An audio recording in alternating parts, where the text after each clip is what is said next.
నమస్తే, మీరు చూస్తున్నవి మీ ETV for you కార్యక్రమాలు. భద్రాద్రి కొత్తగూడెం జిల్లాలో జరిగిన వార్తా విశేషాలు ఇప్పుడు చూద్దాం.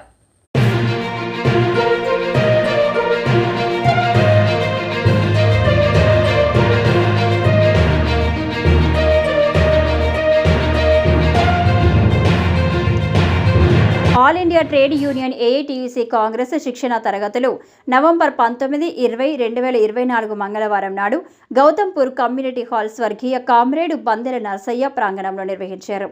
2 రోజుల పాటు నిర్వహించే రాష్ట్ర నాయకులు విచ్చేసి ప్రత్యేక శిక్షణ తరగతులు నిర్వహిస్తారని నిర్వాహకులు తెలిపారు.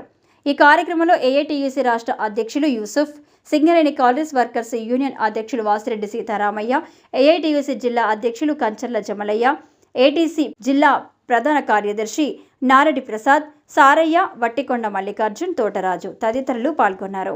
ఈరోజు భారతదేశంలో దేశ పాలకులు కానివ్వండి, రాష్ట్రాలను పాలించే పాలకులు కానివ్వండి, కార్మిక వర్గానికి వ్యతిరేకంగా చేస్తున్నటువంటి ప్రయత్నాలు ఏవైతే ఉన్నాయో మొత్తం కార్మిక వర్గాన్ని బానిసలుగా మార్చి యాజమాన్యాలకు పూర్తిగా దేశ సంపద దోచిపెట్టేటటువంటి విధానాన్ని ఇవాళ అమలు చేస్తూ ఉన్నారు.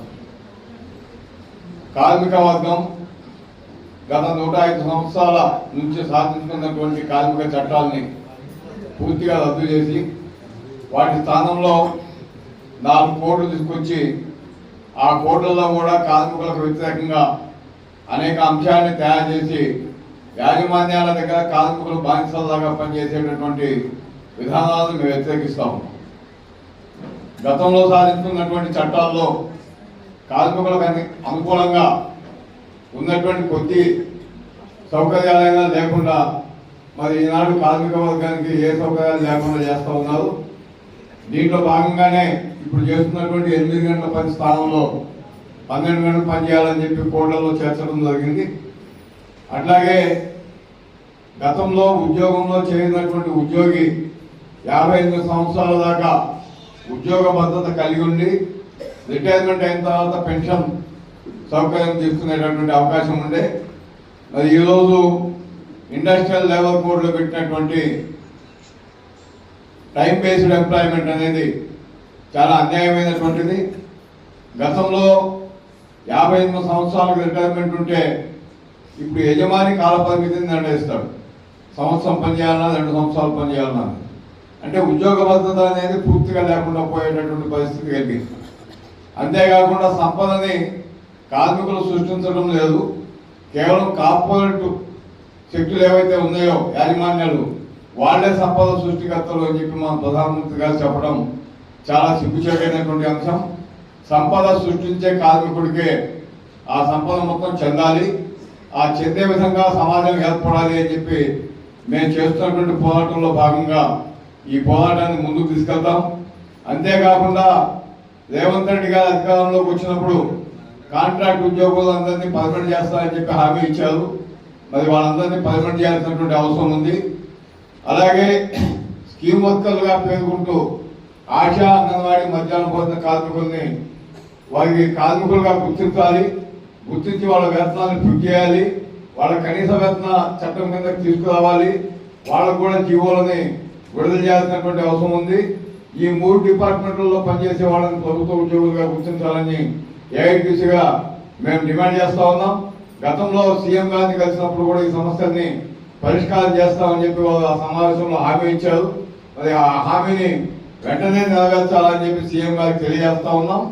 అట్లాగే గత ప్రభుత్వాలు ఇచ్చినట్టుగా ఈ ప్రభుత్వం కూడా హామీ ఇచ్చింది, కాంట్రాక్ట్ ఉద్యోగస్తుల్ని పర్మనెంట్ చేస్తామని. దాదాపు ఈ రాష్ట్రంలో 2.5 లక్షల మంది వివిధ డిపార్ట్మెంట్లలో కాంట్రాక్ట్ ఉద్యోగులుగా పనిచేస్తున్నారు. వాళ్ళందరినీ వెంటనే పర్మనెంట్ చేయాల్సినటువంటి అవసరం కూడా ఉంది. కనీస వేతన చట్టాలు సవరించి దాదాపు 10 నుంచి 15 సంవత్సరాలు అవుతా ఉంది. మరి ఈ కనీస వేతన చట్టాన్ని వెంటనే సవరించాలని, కనీస వేతనం 26,000గా నిర్ణయించాలని కూడా మేము డిమాండ్ చేస్తా ఉన్నాం. ఈ డిమాండ్స్ కోసం భవిష్యత్తులో పోరాటం కూడా నిర్వహిస్తామని చెప్పి ప్రభుత్వాన్ని హెచ్చరిస్తా ఉన్నాం. చరిత్రను తెలుసుకోలేని ఎవరు భవిష్యత్తును నిర్మించలేరు. అందుకే చరిత్ర మానవుడి మనుగడకి, అభ్యున్నతికి, పురోగమనమైనటువంటి జీవన విధానాన్ని గతాన్ని స్ఫూర్తిగా తీసుకుని వర్తమానాన్ని సాధించుకోవడమే మానవుడి లక్షణం. ఆ నేపథ్యంలో ఒక కార్మిక వర్గ మార్కిస్ట్ ఐడియాలజీతో నిర్మించబడినటువంటి ఏఐటీసీ మొట్టమొదటి యూనియన్, 105 ఏళ్ల సుదీర్ఘమైనటువంటి చరిత్ర ఈ దేశంలో ఉన్నటువంటి ట్రేడ్ యూనియన్ ఏఐటీసీ దేశ జాతీయోద్యమ పోరాటంలో కార్మిక వర్గాన్ని నడిపించినటువంటి యూనియన్. ఇప్పుడు యూసుఫ్ గారు చెప్పినటువంటి రేపు మనం చెప్పే పర్వతాల గారు, ఉమామేష్ గారు, ఇక్కడ ముగ్గురు టీచర్లు ఎవరు చెప్పినా భారతదేశ కార్మిక వర్గ చరిత్ర అన్నా, కార్మిక చట్టాలన్నా ఆ చరిత్రలో, ఆ చట్టాల సాధనలో నిలబడింది, పోరాడింది, సాధించింది ఏఐటీసీఏ. ఏఐటీసీ చరిత్రే భారత కార్మిక వర్గ చరిత్ర. ఏఐటీసీ చరిత్ర భారత కార్మిక వర్గ చరిత్ర. అటువంటి ఒక మహత్తరమైనటువంటి యూనియన్ లో మనందరం ఉన్నందుకు గర్వపడుతూనే నేడు మళ్ళీ మన మీద దాడి ప్రారంభమైంది. కార్మిక వర్గ హక్కులని హరించి వేసినటువంటి ప్రభుత్వాలు దేశాన్ని నిలుపుతా ఉన్నాయి. రాష్ట్రాలలో ఏ ప్రభుత్వం ఉన్నా కార్మిక వర్గానికి అనుకూలంగా లేదు. కారణం ఏంటంటే కార్పొరేట్లు, పెట్టుబడిదారులు, పారిశ్రామికవేత్తలే ఎమ్మెల్యేలు, ఎంపీలు, మంత్రులు అవుతా ఉన్నారు. వాళ్ళకి వ్యతిరేకంగా చట్టాలు వాళ్ళకి తెస్తారు. ఎమ్మెల్యేలు, మంత్రులు, ఎంపీలు అందరూ పారిశ్రామిక అధిపతులు అవుతున్నారు. కానీ ఆ పరిశ్రమల అధిపతులకు వ్యతిరేకంగా కార్మికులకు అనుకూల చట్టాలు వారు చేయరు, ఉన్న చట్టాలు అమలు చేయరు. అందుకే అమలు జరపడానికి పోరాటం ఒకటే మార్గం. ఆ పోరాటానికి ఉన్నటువంటి ఏకైక జెండా ఏఐటీసీ. దాని సారథ్యంలో ముందుకు సాగు తెలియజేస్తూ మీ అందరికీ ధన్యవాదాలు.